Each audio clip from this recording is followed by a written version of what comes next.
Hello students, let's continue with our chapter Bills of Exchange. In the previous video, we have seen how a bill is drawn. Now let's continue further. Let's see the types of bills of exchange. These are the various types of bills of exchange, but we are going to study only trade bill. Trade bill is a bill of exchange which is drawn by a creditor on his debtor. Further, a bill which is drawn can be a bill after date, a bill after sight, or a bill payable on demand.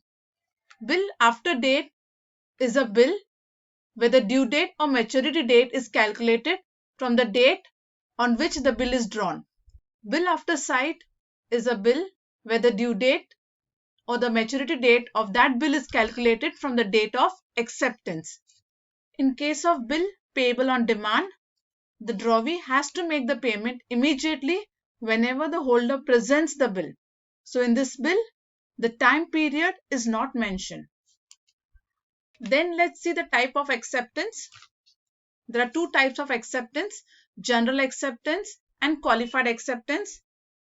When the drawee accepts the draft or the bill without any changes or condition, it is called as general acceptance. It is also known as unconditional acceptance. But when the drawee accepts the bill with certain changes with respect to time, place, amount, or any other condition, then this is qualified acceptance. So the qualified acceptance can be subject to changes in time, place, amount, parties, or any other condition.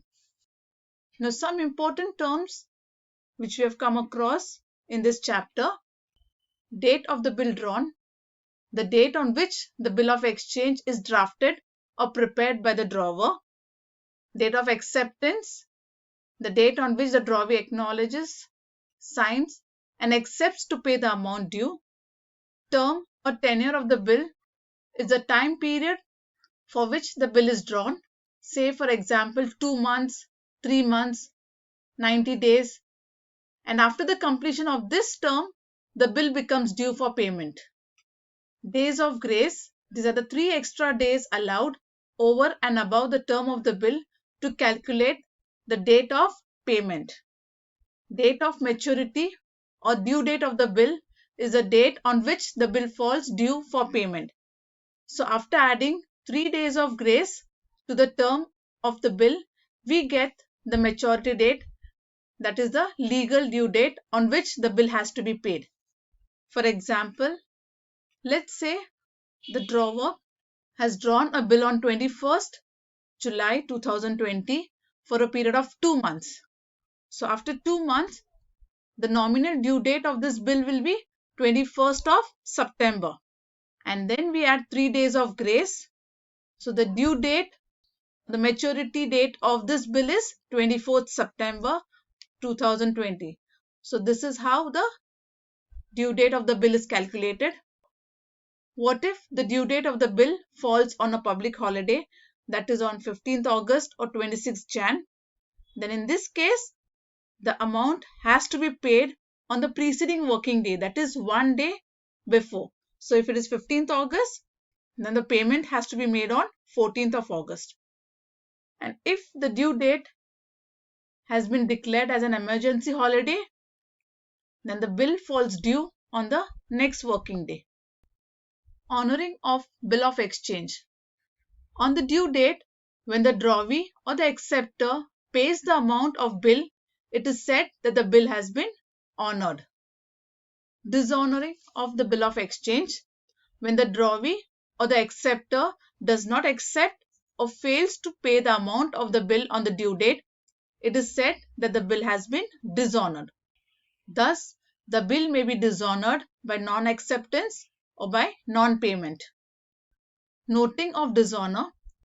Noting is recording the fact that the bill is dishonored by the notary public. On the due date, if the drawee refuses to make the payment, then the holder of the bill will take the bill to the notary public. The notary public will demand the payment from the drawee, and if the drawee fails to make the payment, then the notary public makes a note of this on the bill, and for this some noting charges are to be paid.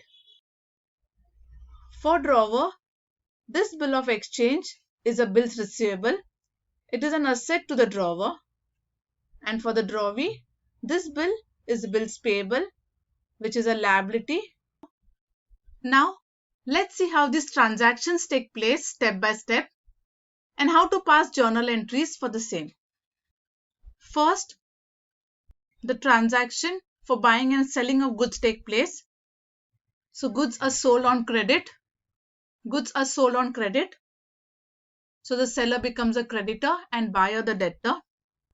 Then the next step is bill is drawn and accepted. Here the seller becomes the drawer and the buyer drawee. The drawer draws the bill of exchange on the drawee.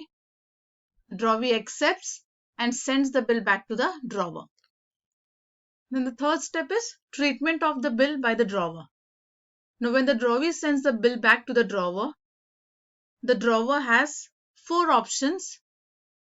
Either he can retain the bill till the due date, discount the bill with the bank, endorse the bill to the third party to settle his accounts, or send the bill to the bank for collection.